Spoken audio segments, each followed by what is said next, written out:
దిష్టి బొమ్మలు దహనము నిరసనల కార్యక్రమాలు అన్ని కూడా చాలా అంటే కొంత హై టెన్షన్ అయితే క్రియేట్ అవుతుంది. ఎస్ రాము, అయితే ఇవన్నీ చూసుకున్నట్లయితే డిఎంకే ప్రధానంగా ఆరోపిస్తుంది ఏంటంటే కక్ష సాధింపు చర్యలే అంటూ ఉంది. ఎస్ తమిళనాడు రాజకీయాల్లో ఒక్కసారిగా అయితే మొత్తంగా వేడెక్కాయి. ప్రతిపక్ష నేత ఉదయనిధి స్టాలిన్ చేసిన వ్యాఖ్యలైతే తీవ్ర దుమారాన్ని రేపాయి. ఈ నేపథ్యంలో కావేరీ జలాల విషయంలో కూడా రాష్ట్ర ప్రభుత్వాన్ని విమర్శిస్తూ ఉదయనిధి స్టాలిన్ అయితే ప్రసంగించడం జరిగింది. విజయ్ ప్రభుత్వం అసమర్థతతో తమిళనాడుకు చుక్క కావేరీ నీళ్లు కూడా రావటం లేదని నిప్పులు చెరిగారాయన. ఈ క్రమంలో ఉదయనిధి ప్రసంగిస్తూ ఉండగా కొందరు త్రిష అని నినాదాలు చేస్తూ ఆయన ప్రసంగానికి అడ్డు తగిలారు. దీంతో నవ్వుతూ ప్రసంగం ఆపిన ఉదయనిధి నీళ్లు ఎక్కడికి చేరినా చేరకపోయినా అక్కడికి చేరాలి అంటూ వ్యాఖ్యానించారు. ఇక తాను కేవలం కావేరీ జలాల గురించి మాట్లాడుతున్నానని వ్యంగ్యంగా అన్నారు. ఈ నేపథ్యంలో ఉదయనిధి పరోక్షంగా సీఎం విజయ్ అలాగే త్రిషను ఉద్దేశించి అన్నారని విమర్శలు వ్యక్తమయ్యాయి. ஒரு சொட்டு தண்ணீர் கூட வரல. ஆனா இதை பத்தி இங்க இருக்கக்கூடிய முதலமைச்சர் வாயை திறந்து பேசுறாரா? பேச மாட்டேங்கிறாரு. அவருக்கு இருக்கக்கூடிய ஒரே கவலை என்ன? திமுக மேல என்ன பொய் வழக்கு போடலாம், என்ன பொய் கேஸ் போடலாம். எங்க தண்ணி வருதோ இல்ல அங்க தண்ணி வரணும். காவிரி சொன்ன ஆனா இன்னைக்கு ஒரு சொட்டு தண்ணீர் கூட வரல. ஆனா இதை பத்தி இங்க இருக்கக்கூடிய முதலமைச்சர் வாயை திறந்து பேசுறாரா? பேச மாட்டேங்கிறாரு. அவருக்கு இருக்கக்கூடிய ஒரே கவலை என்ன? திமுக மேல என்ன பொய் வழக்கு போடலாம், என்ன பொய் கேஸ் போடலாம். எங்க தண்ணி வருதோ இல்ல அங்க தண்ணி வரணும். காவிரி சொன்ன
ఉదయనిధి స్టాలిన్ కామెంట్స్ పై టీవీకే పార్టీ మహిళా విభాగం తంజావూరు ఈస్ట్ పోలీస్ స్టేషన్ లో ఫిర్యాదు చేసింది.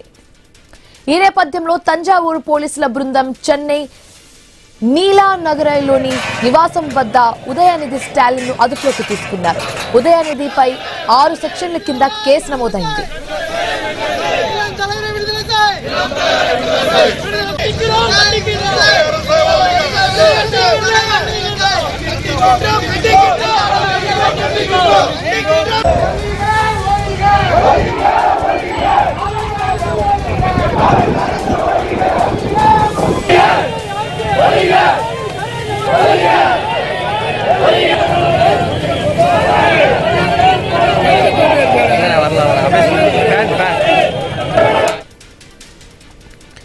తంజావూరులో డిఎంకే నేతల ఆందోళనతో ఉద్రిక్తత పరిస్థితులు నెలకొన్నాయి.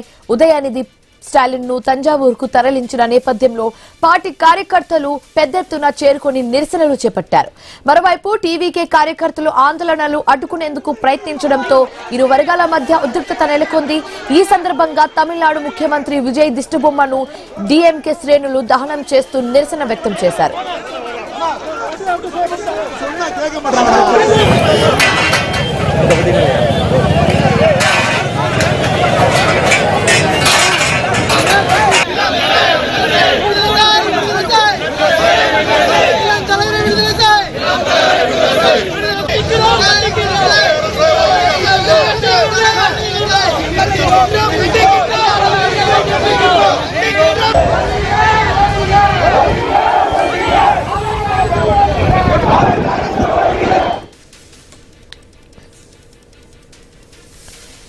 Yes right. ఇక ఇదే అంశానికి సంబంధించి మాట్లాడడానికి మనతో పాటు జాయిన్ అయ్యారు మా ఇద్దరు correspondents, Raju from news room and also Ramu. ఇద్దరితో కూడా మాట్లాడే ప్రయత్నం అయితే చేద్దాం. ముందుగా రాజు, మీరు చెప్పండి. ఇప్పుడు మనం చూస్తున్నాము ఉదయనిధి స్టాలిన్ అరెస్ట్ ని ఎలా చూడొచ్చు అంటారు? ఇది ఒక పొలిటికల్ గేమ్ అన్నట్టుగా ఓవైపు వాదన తెర మీదకి వస్తుంటే, లేదు ఒక మహిళకు సంబంధించి ఇలాంటి ఒక వ్యాఖ్యలు చేయడం ఏంటా అన్న వాదన కూడా తెర మీదకి వస్తుంది. సో ఈ అరెస్ట్ ని ఏ విధంగా చూడొచ్చు అంటారు? అరెస్ట్ తర్వాత ముఖ్యంగా ఇందులో రెండు అంశాలు వినపడతా ఉన్నాయి తమిళనాడు రాజకీయాల్లో. ఒకవైపు ఇది మహిళలను కించపరిచే విధంగా ఉదయనిధి స్టాలిన్ మాట్లాడారు, ఖచ్చితంగా ఆయన అరెస్ట్ చేయవలసిందే అని చెప్పేసి కూడా కొంతమంది మాట్లాడుతున్నారు. ఎందుకంటే మహిళలను ముఖ్యంగా ఎవరైతే బయటికి వచ్చి ఇటు రాజకీయాల్లోకి కానివచ్చు, ఇతర ఏదైతే ఇండస్ట్రీలోకి కానివచ్చు, ఎవరైతే బయటికి రావడమే మహిళలు తక్కువ, అట్లాంటిది వచ్చిన వారిపై ఇట్లాంటి వ్యాఖ్యలు చేయడం, ముఖ్యంగా సభ్య సమాజం తలదించుకునే విధంగా వ్యాఖ్యలు చేయడం సరికాదు, ఈ అరెస్టు సబబే అని చెప్పేసి కొంతమంది మాట్లాడుతున్నారు. ముఖ్యంగా ఇప్పటికే ఇతర రాజకీయ పార్టీల నుంచి కూడా చాలా మంది దీన్ని ఖండిస్తా ఉన్నారు. ఆయన మాట్లాడిన మాటలు సరికావు అని చెప్పి కూడా మాట్లాడుతున్నారు. మరొక వైపు ఇటు డిఎంకే పార్టీ నేతలు కానివచ్చు, ముఖ్యంగా ఇటు డిఎంకే ఇటు స్టాలిన్ కానివచ్చు, ఉదయనిధి స్టాలిన్ కూడా కావచ్చు, ఆయన ఎప్పుడు కూడా ఆయన ఎవరిని కూడా పేరు పెట్టి ముఖ్యంగా ఇట్లాంటి ఉద్దేశంతో ఎవరిని కూడా కించపరిచే విధంగా మాట్లాడలేదని చెప్పేసి ఒకవైపు డిఫెండ్ చేసుకుంటున్నారు. ఎందుకంటే మనం చూస్తా ఉన్నాము గత దశాబ్దాలుగా కూడా డిఎంకే పార్టీకి ఒక చరిత్ర ఉంది. కరుణానిధి నుంచి మొదలుకుంటే ఇప్పటి వరకు కూడా ఉదయనిధి స్టాలిన్ వరకు కూడా దశాబ్దాలుగా ఉన్నటువంటి కార్యకర్తలు కానివచ్చు, దీన్ని అంతా కూడా తీవ్రంగా ఖండిస్తున్నటువంటి పరిస్థితి కనిపిస్తా ఉంది.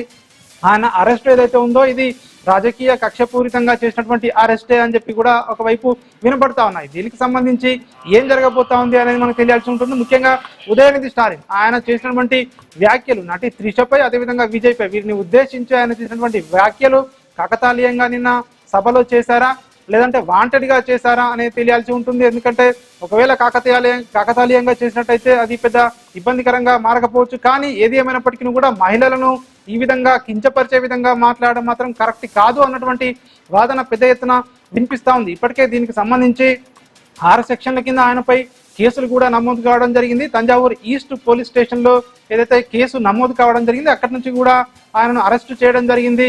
దీనికి సంబంధించి ఇప్పటికే యాంటిసిపేటరీ బెయిల్ కోరుతూ డిఎంకే లీగల్ టీమ్ మద్రాస్ హైకోర్టును అప్రోచ్ అయింది. మద్రాస్ హైకోర్టులో కూడా దీనికి సంబంధించి అత్యవసర విచారణ చేయాలని చెప్పేసి ఇప్పటికే ఇటు డిఎంకే పార్టీ హైకోర్టును కూడా కోరింది. సో హైకోర్టు కూడా దీనికి సంబంధించి విచారణ చేయబోతా ఉంది. హైకోర్టు ఎట్లాంటి కామెంట్ చేయబోతా ఉంది అనేది ఇక్కడ కీలకంగా మారబోతా ఉంది. ఎందుకంటే ఎవరికి అనుకూలంగా ఇవ్వబోతా ఉంది. ఒకవేళ ఆయన చేసినటువంటి వ్యాఖ్యలు ఎవరిని ఉద్దేశించినవి కావు, అట్లాంటి వ్యాఖ్యలు సరికావు అని చెప్పేసి కూడా ఒకవేళ చెప్పినట్టయితే సో ఏ పార్టీకి లాభం చేకూరుతుంది అన్నటువంటి లెక్కలు కూడా వేసుకుంటున్నటువంటి పరిస్థితి కనిపిస్తా ఉంది. ఇప్పటికే దాదాపు 6 నెలలైంది విజయ్ అధికారంలోకి వచ్చి రాష్ట్రానికి సంబంధించి కావేరీ నదీ జలాలకు సంబంధించి ఒక్క అడుగు కూడా ముందుకు పడలేదని చెప్పేసి కూడా ఇటు ఈవీకే పార్టీని ఇటు డిఎంకే నాయకులు విమర్శలు చేస్తా ఉన్నారు. ముఖ్యంగా కర్ణాటక అక్రమంగా తమిళనాడుకు చెందవలసినటువంటి నీటిని తరలించుకుపోతా ఉంది అని చెప్పేసి కూడా చెప్తా ఉన్నారు.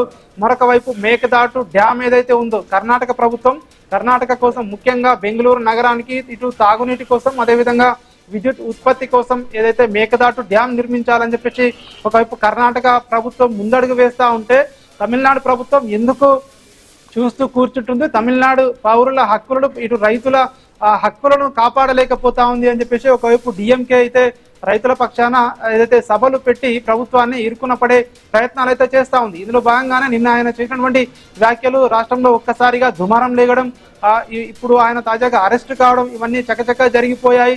దీనికి సంబంధించి ఒకవైపు డిఎంకే మాత్రం డిఫెండ్ చేసుకుంటా ఉంది. రాష్ట్ర వ్యాప్తంగా కూడా ఇప్పటికే ఆందోళనలు కూడా ప్రభుత్వానికి వ్యతిరేకంగా ఒకవైపు ఆందోళనలు ఉధృతంగా చేస్తా ఉన్నారు. డిఎంకే శ్రేణులు రాష్ట్ర వ్యాప్తంగా కూడా సీఎం విజయ్ దిష్టిబొమ్మలను దహనం చేయాలని చెప్పేసి ఇప్పటికే డిఎంకే నాయకులు ఎక్కడికెక్కడ కూడా ఆయన దిష్టిబొమ్మలను దహనం చేయబోతా ఉన్నారు. మరొక వైపు టీవీకే అధికార పార్టీకి చెందినటువంటి కార్యకర్తలు ఈ యొక్క డిఎంకే శ్రేణులకు వ్యతిరేకంగా ముఖ్యంగా ఆ దిష్టిబొమ్మల దహనం కానివ్వకుండా కూడా అడ్డుకుంటున్న పరిస్థితి రాష్ట్ర వ్యాప్తంగా కనిపిస్తా ఉంది. తాజాగా తంజావూరులో ఎక్కువగా ఇట్లాంటి సిచ్యువేషన్ కనిపిస్తా ఉంది.